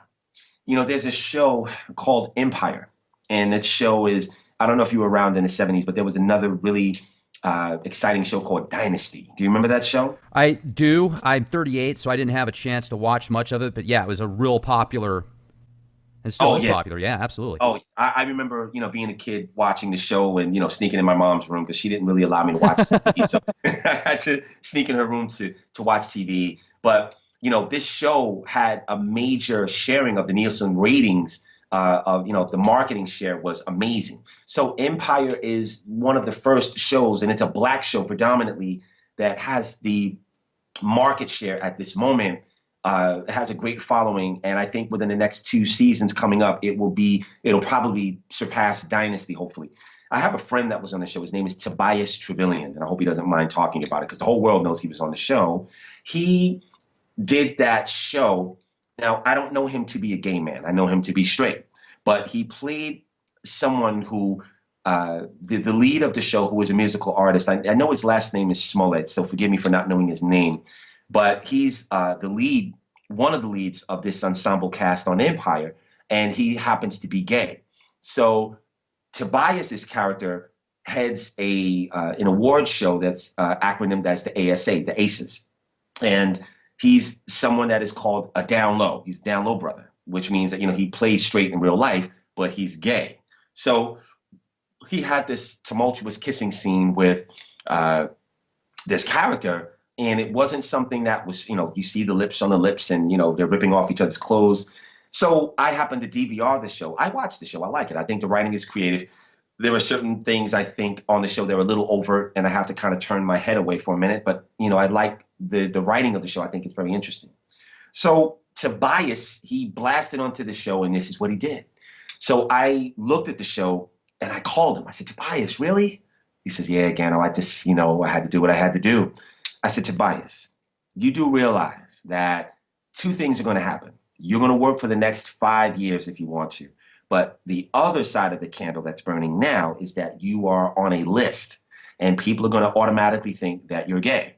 And people are going to want you to continue to play that role. He says, yeah, I know. And I said, okay. I said, Tobias, are you going to be able to live with this? He said, Gano, I thought about everything. I thought about the consequence of what I'm doing. I weighed it out, and, I don't have any children. I don't have any children to answer to. I can live with it. So be it. So he's going to be, I think the season finale just ended last week. He's going to be in the new season, which is coming up, and he's willing to deal with whatever the stigmatism is that he's clearly going to be labeled with. Now, I worked on a show called Oz. I was asked to do the same thing. And when I read the script, they actually brought me onto the show to replace a very wild card named Adebisi. Adebisi left the show to do a movie called Mummy, right? And they brought me on, and I had a really good time on the show. And their hope for this character, Mondo Brown, that I played, was to really take it beyond where Adebisi took it. And Adebisi raped men and all kinds of things. I didn't know that, though. So when I looked at the script of what was coming for the following week, I saw that my character was supposed to have a kissing scene with Beecher. Tobias Beecher. That was his name on the show. Very interesting. So I looked at it, and I walked into Tom Fontana, walked into his office. He's the writer and the creator of the show. And I said, Tom, I read the script, and, you had me do, nudity last week, and I had to pull my genitalia out last week. And, is there any way for us to work around this? I mean, do you want me to just kiss him on the lips like, the mobsters do? And, in the mob movies, he said, no, Gano, we need you to have, we need to see your mouth on his mouth, and we need you to tongue kiss him. And I immediately knew that I was not going to do that. Now, I do have children. I had children at the time, and I thought about their future. I thought about how they would be ridiculed, possibly, and all of those things. But even if I didn't have children to answer to, I would not have aligned myself with that decision to do that part. So I told Tom, I said, Tom, I can't do it. And he looked at me very pointedly, and he said, well, Gano, you do realize that this is going to encumber your development on the show, right? And I knew exactly what he was saying. And I said, Tom, thank you for the opportunity. And I walked out of the office, and I was written off of the show a couple of weeks later. And the guy that played Tobias Beecher, he was very upset with me. He didn't understand why I didn't want to kiss him, why I didn't want to participate. And he said, you're not a real actor. You don't want to kiss me. And I said, no, it's not that I'm not a real actor, but I choose not to do that. And I have a right to go as far as I want to go. And that's not going to be dictated by you. So that showed me very early on that, I was one who was only going to go but so far, because I am not going to play those kind of games. But that's just me, and I don't castigate anyone for deciding to do that. But really, there's a much larger picture that I don't think a lot of people look at, that when you put this imagery out there, you cannot get it back. And once it's out there, Denzel Washington taught me this. Once it's out there, it's out there. Now, I've heard rumors about how this is just going to add to what you were saying, that many people, in order to get to higher levels, or what dictates them staying in the spotlight, is getting darker and more, just, I guess you could say, the things that they are willing to do have to be more extreme, sexually and non-sexually. Is that correct? I wouldn't say that. I would say, well, if you look, there are certain people who haven't done it. Denzel Washington, Samuel L. Jackson, they've never done that. And, I was talking to Sam one day about the fear of being typecast. And he's a very interesting study, because I said, Sam, how do you prevent being typecasted? And he said, Gano, there is no such thing as typecasting for a black man in Hollywood. And I said, well, what do you mean? He said, well, we don't have enough of the market share in terms of getting enough work to be typecast. So take me for an example. And this is Sam, I'm paraphrasing. He says that they gave me 3 different roles as a crackhead. So I freaked it 3 different ways. And when they saw that I could act, they started giving me, I think Samuel Jackson and Denzel was 2 of the first black actors to start crossing the color line, which means that there was a part written for, a Caucasian man, but they were able to take it and make it their own. And that's something that happened. I don't think that it's a criteria for someone to push the envelope in Hollywood to move further. Yet and still, it is also true that if you look at Martin Lawrence and Tyler Perry, Will Smith, when they've done certain things and they put on the dress, or, when someone has a certain scene with homosexuality in it, it does benefit their career quite a bit. And why is that? It's because a lot of the people in Hollywood are gay themselves. So basically, they applaud when someone is able to speak their language and has the chutzpah to do so. So they reward those people accordingly. Very interesting what takes on behind the scenes, and I appreciate you sharing this information with us. It's good to get some insider knowledge about what many people have speculated for years, or heard or read about for years. This is kind of a validation, and I certainly appreciate that, because I was kind of putting you on the spot there. And I mean, it's kind of, it shows a testimony on your behalf to talk about it. And also, I think that it's powerful that you didn't take that role with that film, because it was real popular for a while with HBO, wasn't it? It really was. It was a breadwinner for them. And, and thank you, by the way. I appreciate the acknowledgement. I would just say that, again, it goes back to iwa pele, which is good character or morality. And I would just say that, I know that even outside of having children, that I would not have been able to live with the decision that I made had I done that. Whereas other people who are actually my clients, they've crossed that line, and, they're having a difficult time, dealing with the reality that they created, because now you have to be that character that you played in the movie. And if you look at the life of Tupac, he was someone that really, he was a sweet guy, but the moment that Roland Bishop, which was the character that he played in the movie Juice, really did its thing in the world, he was perceived to be analogous or synonymous with that character. And he basically slowly morphed into that character. And that wasn't him at all. And eventually the climate of his life became to the extent that, it basically took him off of the planet. So we have to be really aware of the things that we align ourselves with. And it may not happen right away, but the deals that you make that are of a darker principality are sure to have a negative end. And there are many examples that I can share that have that construct on it. I want to jump back to Tupac for a moment, because he was always ruffling the feathers and stirring the pot. It seems like he was exposing agendas before most people even knew about him. Some of the alternative media that now talks about the Illuminati agendas, etc. He was talking about that stuff in his albums. And the Illuminati, I think, is kind of funny how many people will say, oh, everything that's done wrong, it's the Illuminati. It's the Illuminati agenda. Well, I mean, really the Illuminati, whether you're referring to the Bavarian Illuminati were founded in Germany or other forms of the Illuminati, I mean, there's certainly I think that's kind of the wag the dog approach. Everybody has to find a label to blame something on. And in reality, it's probably these people behind the scenes that are funding the funders, that are funding the directors, that are funding the Department of Defense, and the politicians behind the scenes that might even have stuff that they can use against them if they don't pass certain bills or vote certain ways to get to that level.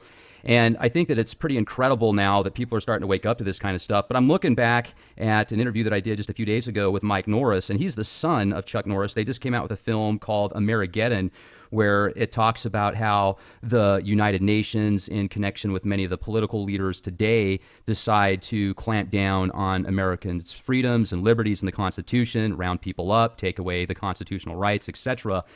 Do people in your circles or those that you know, are they aware of some of the political stuff that's being passed behind the scenes to make it easier for institutions like the United Nations to round up Americans? What's your thought on that kind of stuff? Well, I think that, the agenda that's happening with that particularly, the people in Hollywood that are, you have different lists. You have the A list, which are people that, like Jamie Foxx and Mel Gibson, Denzel Washington. Those people are on the A list. And you have a D list. And these are people that you might see their work every now and then and you don't know. They may even consider me to be on that list, and that's fine. There are people that you don't know their names, and every now and then they'll do a movie. But most people on the A list and the B list are probably, they don't care about those things because they're living a high life.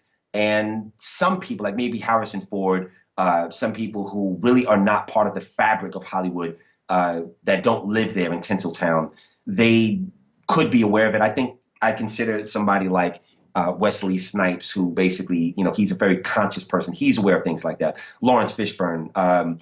Other people, not so much, because they're living the glitz and glamour. So there really is no impetus for them to follow the political agendas of our government. Other people, if you look at Janine Garofalo, I think she's brilliant and she knows a lot about political science and she's a genius. I'm sure she's very much aware of some of these things that go on.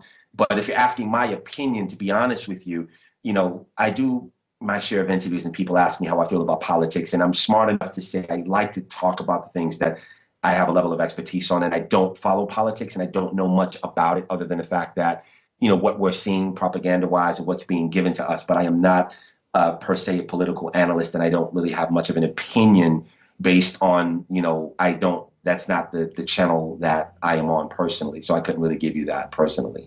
Sure, no problem. Appreciate that. Mm-hmm. And one other question before we close out tonight is, where do you think this country is going to be 10 years from now? That's a good question. I can give you what it looks like and I could give you my hope. So what it looks like,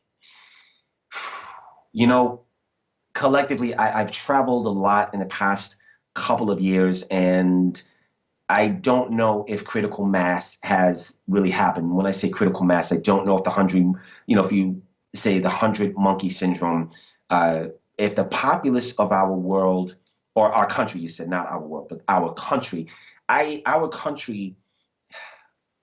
don't know how well we are doing in terms of, if enough people in our country desire to have truth, if they want higher learning, or if they're ready to entertain and really take control of their life and live their purpose. So if they're ready even for disclosure of extraterrestrial life, because a lot of our people are deeply entrenched in some of the distractions that are happening through entertainment.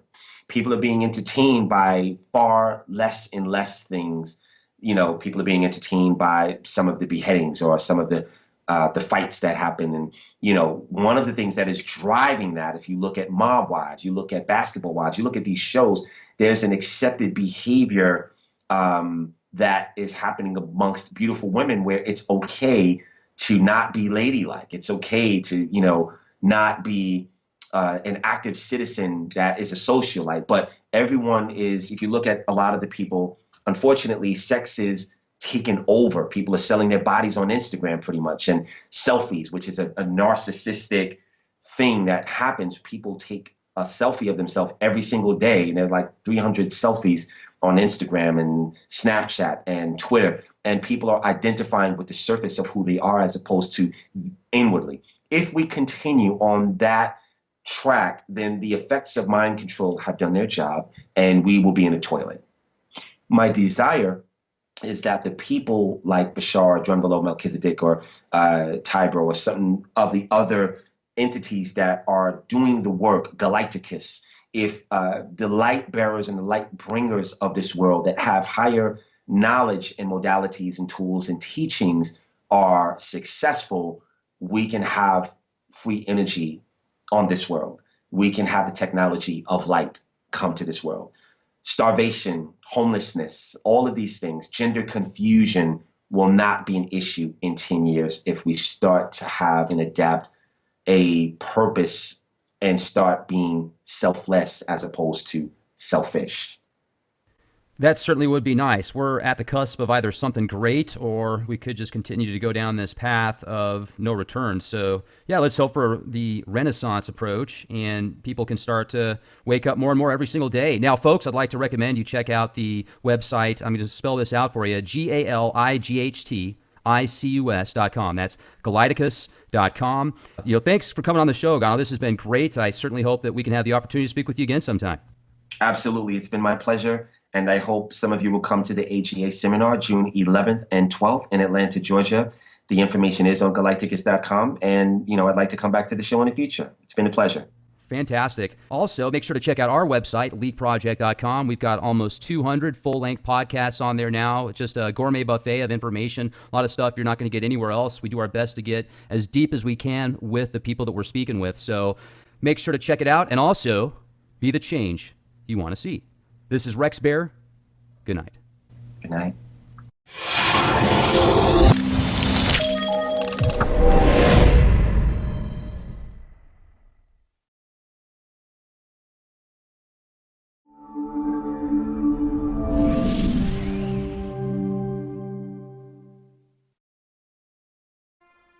Ladies and gentlemen, thank you very much for joining us this edition of Leak Project.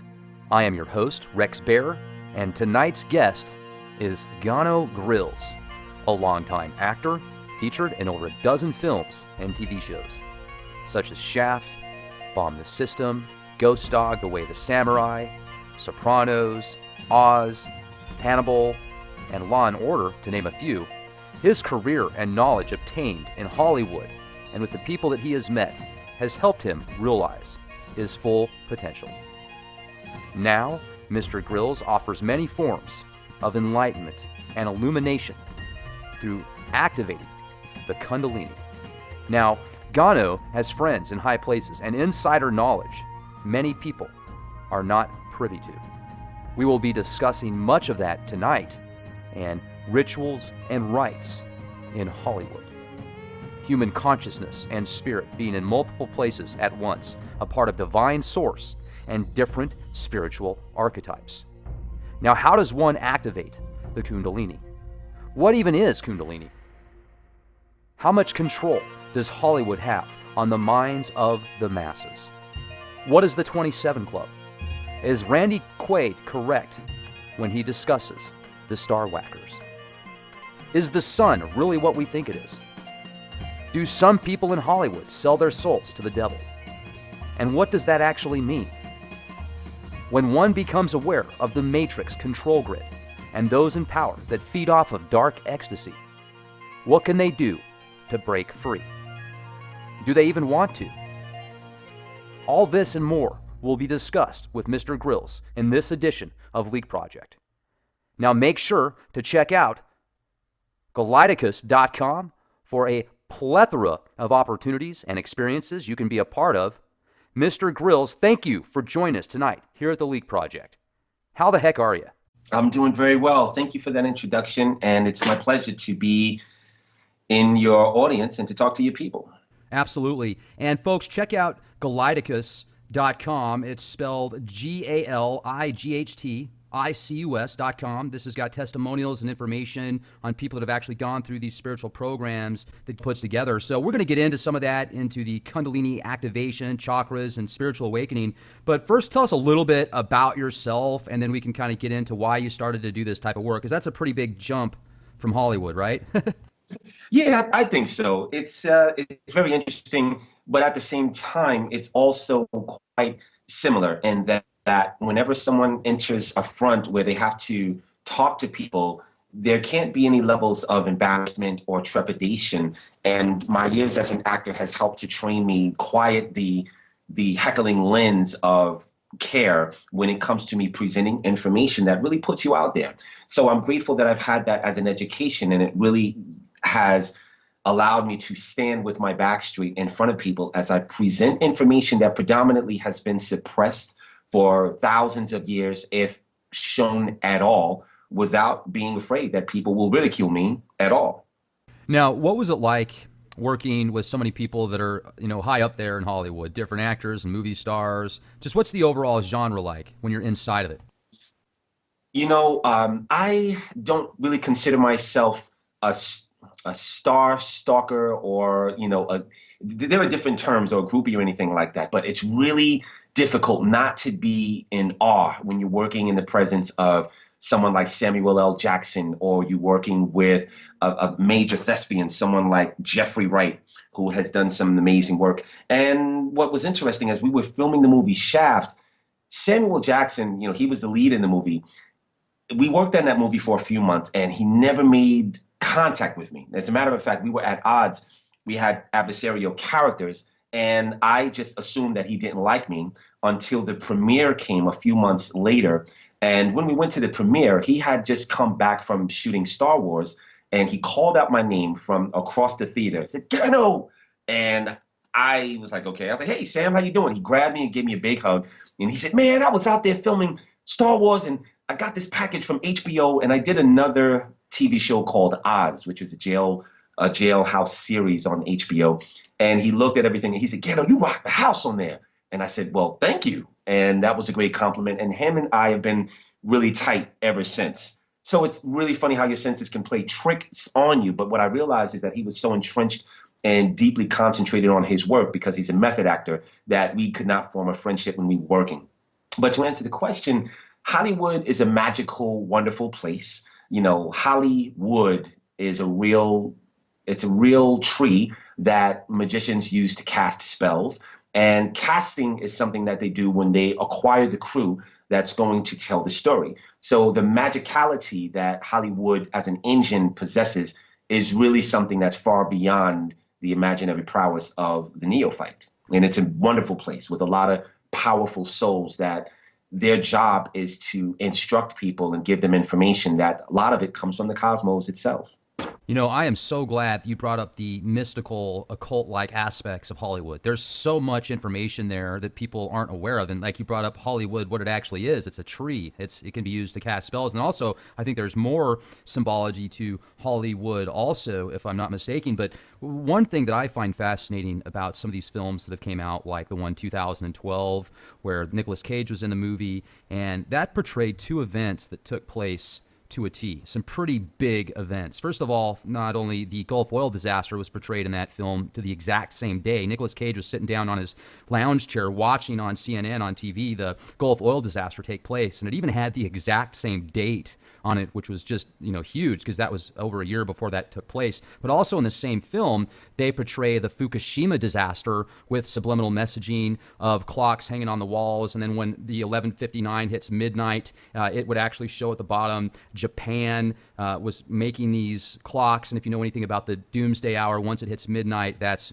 the nuclear Armageddon. But there was several scenes in subliminal messaging, if you go back and just watch that film, that portrayed these events. So my question to you, Gano, is when you put these together, did you ever notice that like stuff would take place later on down the road, and you just kind of go, wow, that was in a movie and now it's happening in real life?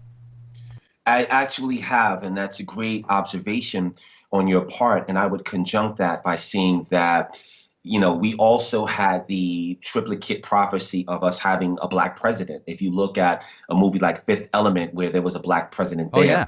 And there are about 4 or 5 other movies that happened well before Barack Obama took office that we had a black president. So in order for Hollywood to present this to the people, you can pretty much bet that they have clear knowledge that this is something that's going to happen on our timeline. So then another question comes to bear is, how do they know that?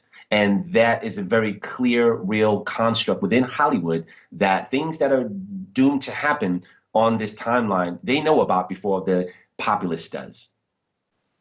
A lot of also information that points to many alphabet agencies actually help script and fund, offer certain services, equipment, etc. to certain Hollywood films. And, that saves the Hollywood industry a bunch of money. And also it allows whoever's helping write the script push their agenda subliminally and non-covertly. So my question to you is, did you ever meet any bigwig producers or directors that you could just tell they were more of a wizard than they were a director, or both equally?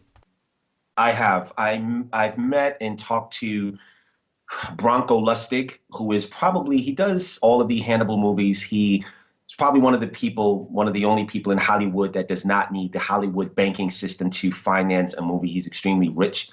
I've also talked to George Lucas, and just being in his presence, he's definitely an off-world character, if you will.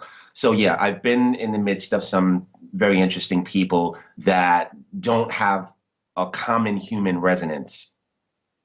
Almost like just completely alien, yet not. Clearly. Yeah.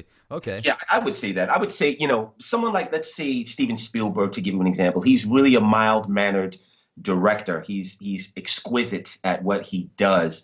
But when you're in his presence, I would say, and, some people may not get this, but his energy is quite celestial.